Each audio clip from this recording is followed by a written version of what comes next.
Listen to it fizz.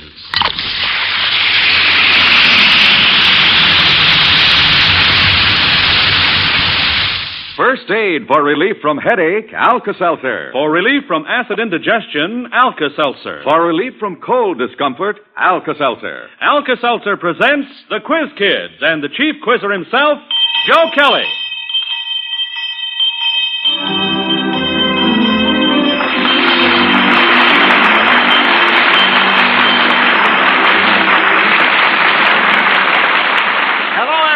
Welcome to school. Here's today's first question. Judging by his name alone, what famous writer should have written Betty McDonald's first book? Now, you quiz kids and you folks at home be thinking about that while we have roll call. And here we go. Patrick? I'm Patrick Owen Conlon. I'm 13 years old, and I'm a freshman at Calumet High School in Chicago. Lonnie? I'm Lonnie Lundy. I'm 14 years old and a sophomore at Maine Township High School in Park Ridge, Illinois. Brenda? I'm Brenda Liebling. I'm 6 years old. I'm in Hartford, Gasco, Chicago, Illinois.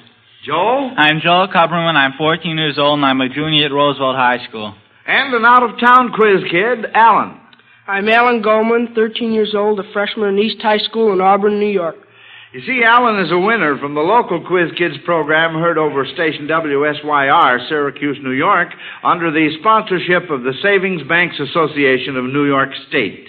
And we're mighty happy to have you here this afternoon, Alan. And I know you're going to enjoy the surprise guest we have, for it's none other than Tito Gazar, the singing idol of all the Americas. Yes, Tito Gazar is right here in our classroom, so let's get our schoolwork out of the way, kids, so we can meet him. Now, back to that first question from Richard Weaver of Stoneham, Massachusetts. Judging by his name alone, what famous writer should have written Betty McDonald's first book?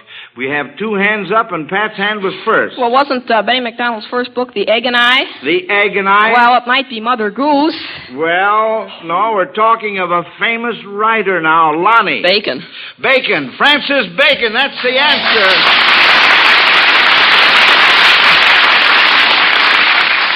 Well, we're off to a flying start. Now, to answer this question from Mrs. Nancy O'Brien of Detroit, Michigan, you are to tell me what historical event took place at this spot. But I'll spell the place backwards. Here's the first one, X-O-T-T-A-M-O-P-P-A.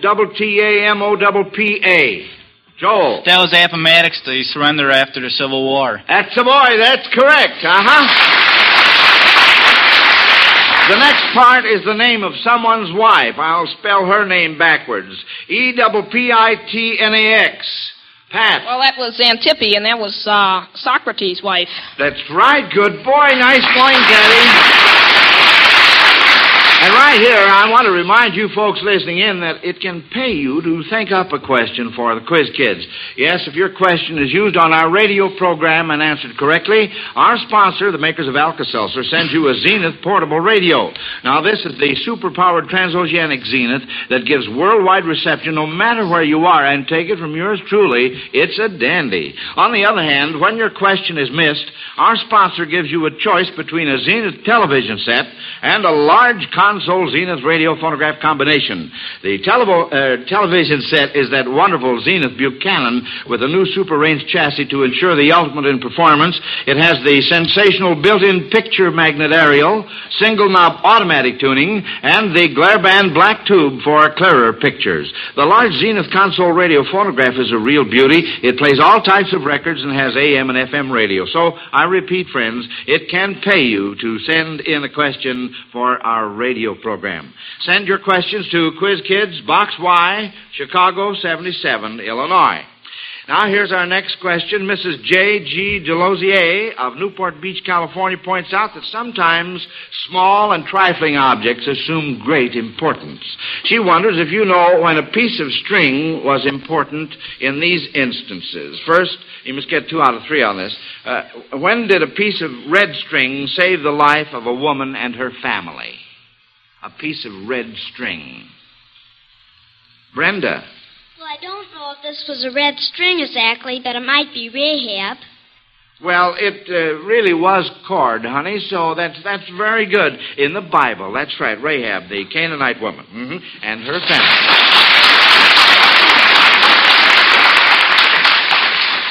Well, now, here's the second part. In what story did a piece of string cast a suspicion of falsehood on a man and finally cause his death?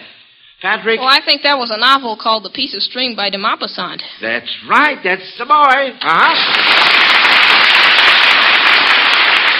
How was a piece of string used in making one of the most important discoveries of modern times? Lonnie? Well, that was the discovery of how well, I'm not sure what the principle was, but it was Isaac Newton who used a piece of string to discover, I guess it was gravity. The principles of gravity. Well, that's pretty good, Lonnie. I'm thinking of something else, Pat. Well, I was thinking of Benjamin Franklin when he tied the string to his kite, and of course there was... Right, that's the one I was thinking of. Mrs. Robert Carey of Elwood City, Pennsylvania, thinks many parents watch their children longingly as they start out for school each morning and wish they could be unseen visitors and experience an ordinary day at school right along with the children. So to please Mrs. Carey, I would like to go down the line and give each of you 30 seconds to name as fast as you can what you do at school from the minute you first arrive. I'm going to start off with Joel, and we'll see who can name the most items in 30 seconds, and for every item you name, you'll receive a shiny new dime.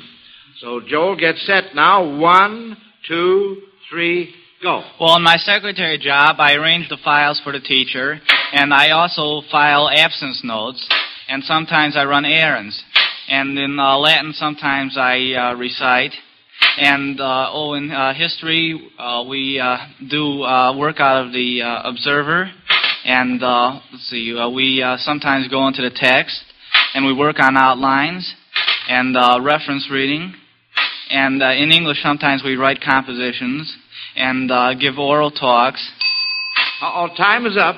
Time is up, Joel. Let's see. 2, 4, 6, 8, 9 dimes. 90 cents. Not bad. Not bad. All right, now, Lonnie is next. Get set. 1, 2, 3, go, Lonnie. Well, I go up to the music room. I tune my viola, rosin my bow, go down to my locker, unlock my lock, go to my homeroom, take out my books, go to my English class, go to my orchestra class, put away my violin, go to lunch, go down to the gym after lunch is through, go to my world history class, read my weekly newspaper, go to gym, put on my gym clothes, take a shower.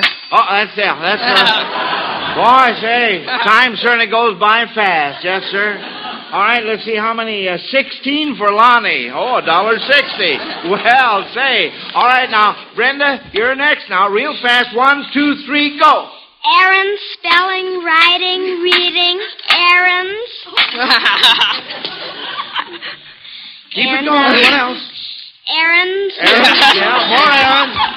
And some more errands. Teacher asked me to go up and write things on the blackboard. Yes. How many things do you write on the blackboard? Sometimes we go to recess. Then we go out for lunch. Then we go home, of course. Yeah. Then we time is up, Brenda. Well, let's see now. We'll check. How many for Brenda? 10, an even $1. Well, good for you, Brenda. Now then, Alan, you're next. Remember, real fast. 1, 2, 3, go. Go to my locker, put my clothes in my locker, take my books out of my locker, go to homeroom, go to first bell class, write on the blackboard, gym, go to the library, go to lunch, go to my fifth bell class, read the newspaper, social, how many do pages homework in homeroom.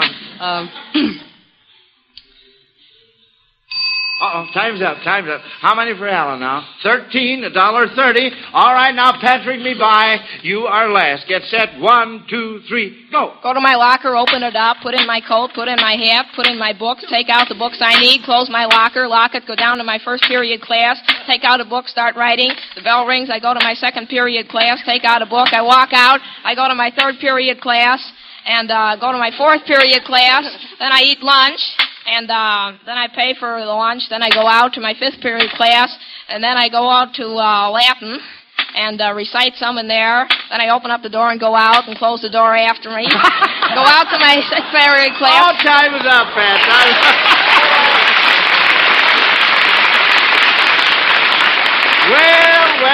well. 24 dimes for Patrick, $2.40. Nice going, kids. That was a lot of fun. And now then, here's Bob Murphy with a word for you folks who have never tried Alka-Seltzer for relief from the pain of a headache. Yes, friends, and what I have to say is this. You're missing out on mighty fast, mighty effective relief if you don't take Alka-Seltzer when you're feeling miserable with a headache. I mean that. Alka-Seltzer contains one of the world's most effective pain-relieving agents, sodium acetyl salicylate. In Alka-Seltzer, this wonderful pain reliever is ready to go right to work to help relieve your headache. Now, all we ask you to do is try it. Alka-Seltzer will do the rest.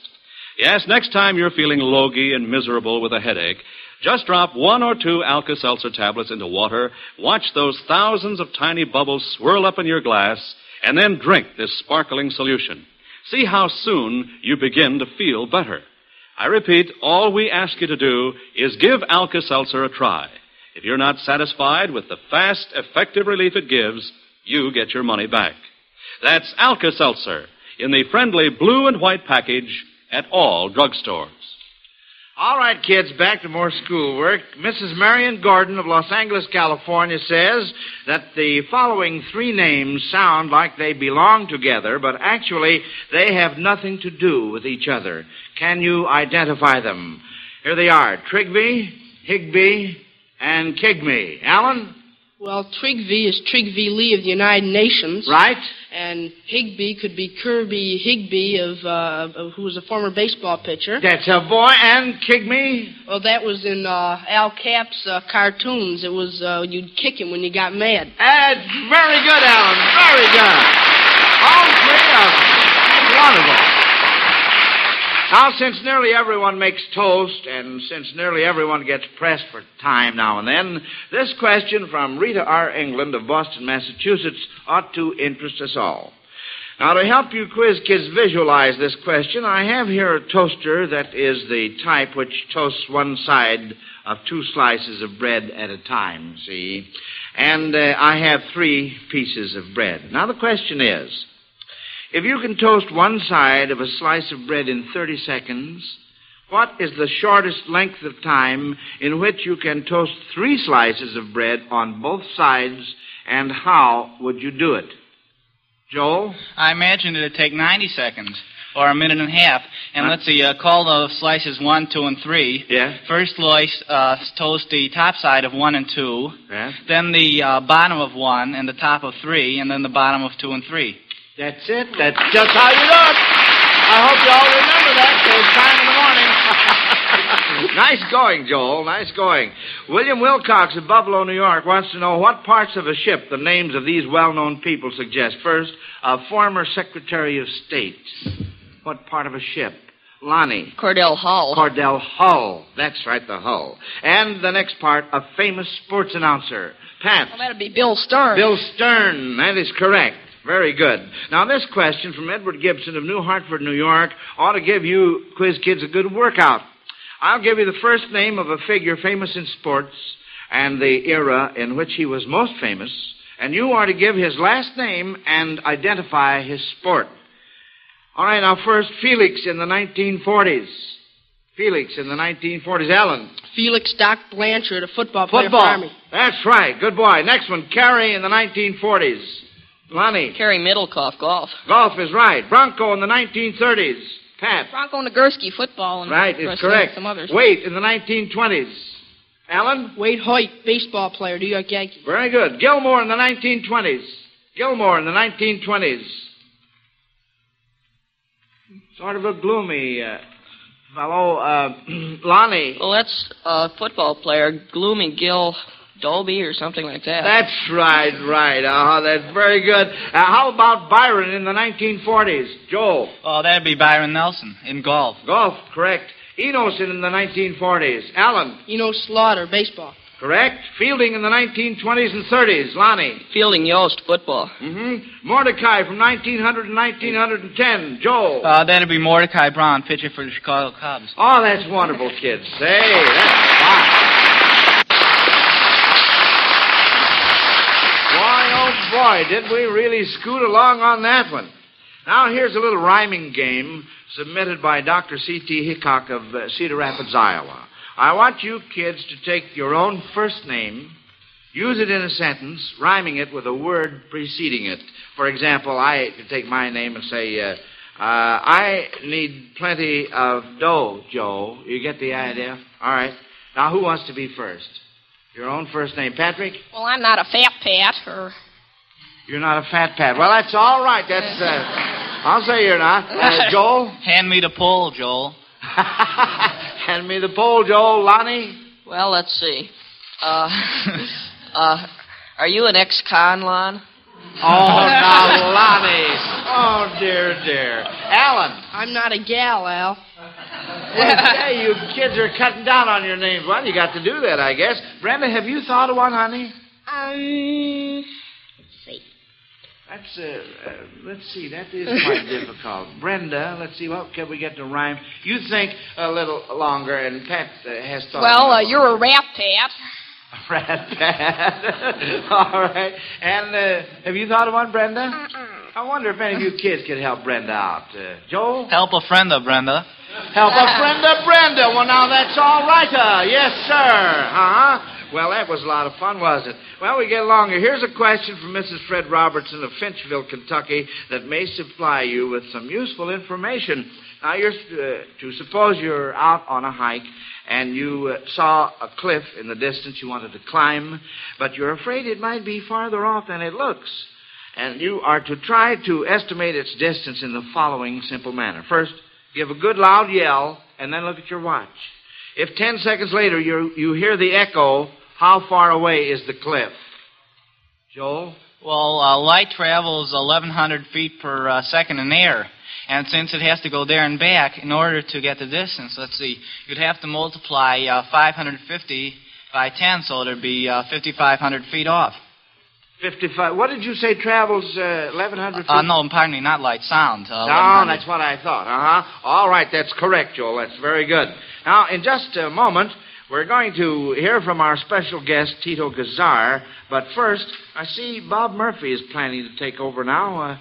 Is this going to be a little scene, Bob? Maybe a visit to some of your friends? Well, that's right, Joe. That's exactly what it is. The time is about 11:30 tonight. And the man of the house is saying... Well, how was it, dear? Did you have a good time? Oh, I guess so. Yes, I did. But why did we stay so late? I don't know. It was my fault, I suppose. I get to talking and... Oh, why did you let me eat so much, Joan? My stomach is beginning to feel uncomfortable. Poor darling. But that apple pie and cheese was wonderful, wasn't it? I must have thought so. I had 2 pieces. But if acid indigestion keeps me tossing and turning all night, I don't know how I'll ever get up and get to work in the morning. Well, don't worry. We'll make sure you get your sleep. I'll fix you a glass of Alka-Seltzer right now. You know, if you take Alka-Seltzer before you go to bed, it'll relieve an acid-upset stomach, so you sleep better and wake up feeling better next morning. Yes, that's right, friends. Why let the discomfort of acid indigestion rob you of a good night's sleep?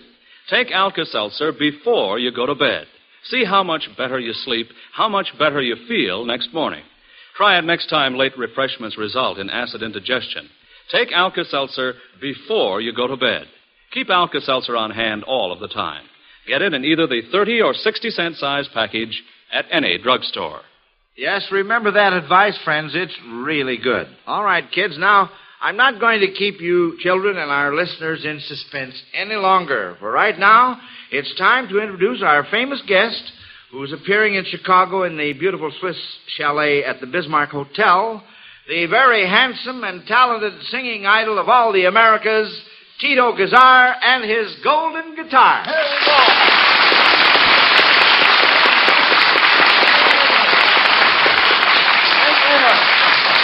Thank you. Well, it's a pleasure to welcome you to our classroom, Tito. Muchísimas gracias, señor. Encantado de estar con todos ustedes y al mismo tiempo de presentarme en este programa, el cual admiro muchísimo, y al mismo tiempo hacerles unas preguntas a estos niños prodigios. Oh, well, Tito, what does that mean? Well, that means I love the quiz kids. Oh, well, say, for a moment there you had me worried, you know. Yeah. All right. Really, Joe, believe me, I really enjoy being in the show. It's one of the thrills I have here in Chicago to come and say hello to all those boys.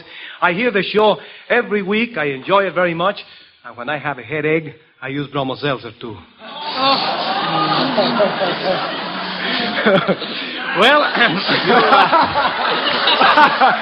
Well, Quiz Kids, my question will be in the form of a little game I play with the audience at the Bismarck every night. I play and sing a few bars of a popular song, and we'll see if any of you children can identify it. Are you ready now? Well, now, wait just a minute, Tito. Here's an added surprise, Quiz Kids. If you identify the song before he sings 2 lines, Tito will be glad to pay up by giving whoever answers correctly an autographed record of one of his RCA Victor recordings. Isn't that right, Tito? Absolutely, senor. All right, everyone. All right, amigo. Get all set for the first one. Well, here's a song that I introduced here in Good USA a few years ago, and it goes like this. La da la da la da da la da da. Okay. El Rancho Grande. Absolutely right. Boy, let's give him a record. All right, Lonnie received one of your recordings. Absolutely. And Lonnie was... Well, they know their song. Well, absolutely. All right. Well, here's the second one. This song is older than any of you, and it's older than myself, too. It goes like this. La-dee, la-da-da, la-da-da, la-da, la-dee. That La Paloma. La Paloma, Joe, is absolutely right.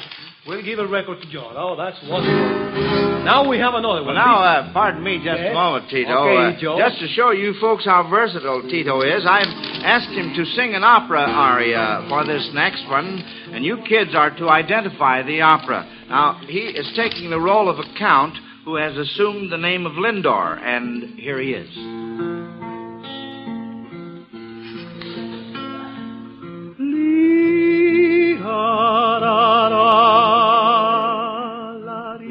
How about Brenda? Do you know it? Well, that would be from The Marriage of Figaro. No, I'm sorry. How about you? Well, that'd be from the Barber of Seville. No, I don't think so. How about you, Joe? Well, I was just going to say that it was from the Barber of Seville, because the count who took the name of Lindor was the Count of Almaviva, and... That's right. He's correct. Oh, that's absolutely... Well, that was Brenda first, then. Huh? It wasn't it? Brenda was first, then. Well, no, she answered incorrectly. She said the Marriage of Figaro. Oh, no, that's right. It's the Barber of Seville. That's right. Fine. Who was that? Joel. Okay. Joel Pat. Oh, Pat. Well, yes. we'll leave it to Pat now. All right. That's right. Now, let's see. We have this one. See how you can do.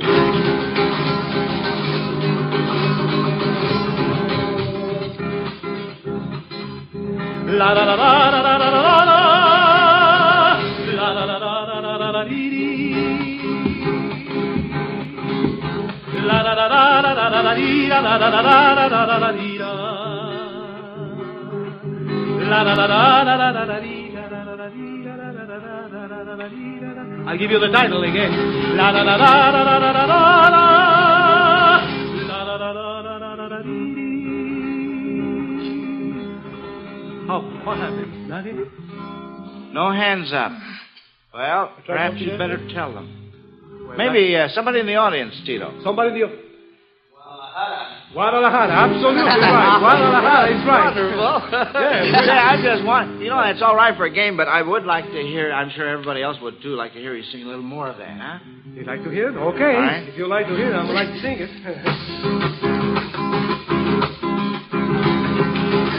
Guadalajara, Guadalajara, Guadalajara, Guadalajara.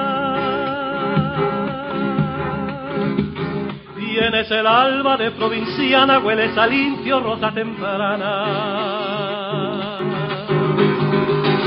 A verde jare fresca del río, son mis palomos tu caserío. Guadalajara, Guadalajara, hueles a pura tierra mojada. Oh, it feels good when you do that. Ay, colomitos lejanos.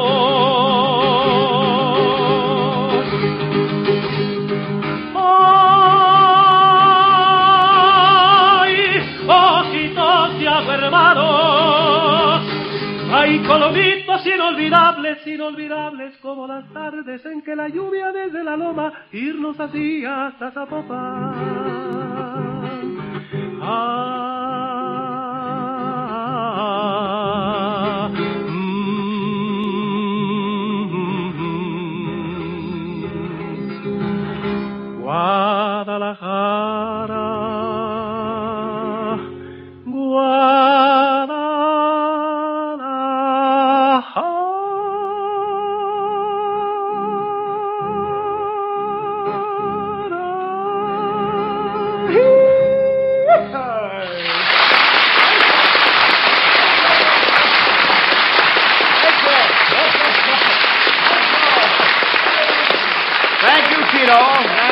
wonderful.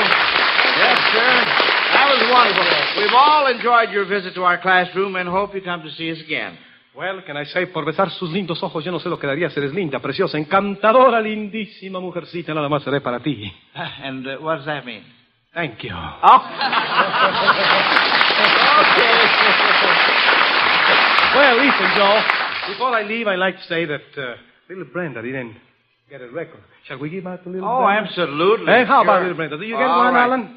All right, how about Alan? Well, fine. Okay, one we'll for give a Alan, record too. to Alan, All the too. kids have a recording. Ladies and gentlemen, how about Don Jose? Oh. Joe. Here you go. Let's do a record to Don Jose. Thank you very much. And now, thank you again. Well, it's been a pleasure. Good night. Goodbye, Tito. Goodbye. Yes, sir. And, Tito, the next time you have a headache, use Alka-Seltzer.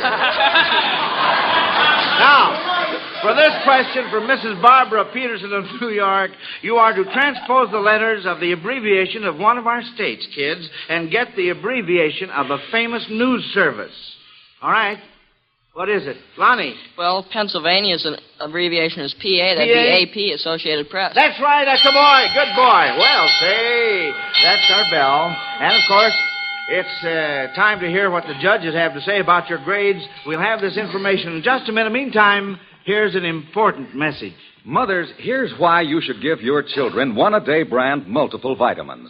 To have perfect health, normal growth, strong bones, and good teeth, to be alert in the classroom and on the playground, children must get proper food and enough vitamins. Mothers, make sure your children get enough vitamins. Give each one of them a one-a-day brand multiple vitamin capsule every day. Now, this will furnish their needed supply of the essential vitamins. Guard them against vitamin deficiency disease. Be sure it's one-a-day brand multiple vitamins, the kind with the big one on the blue package.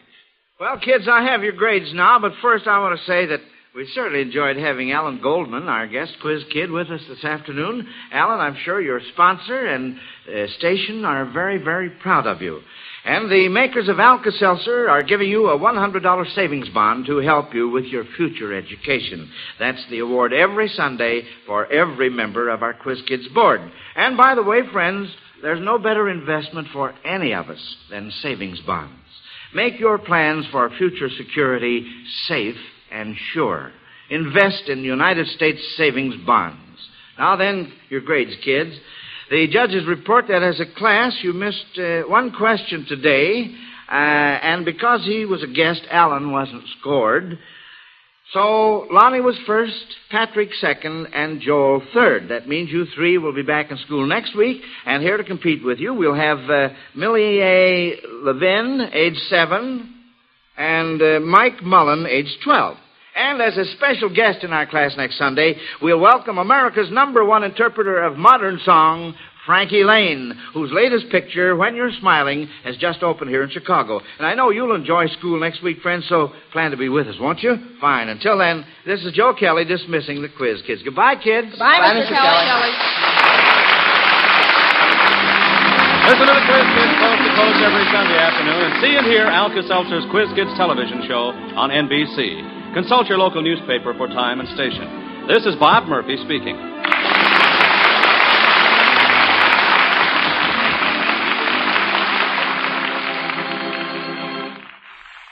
Hear the Falcon and the new detective Charlie Wilde today on NBC.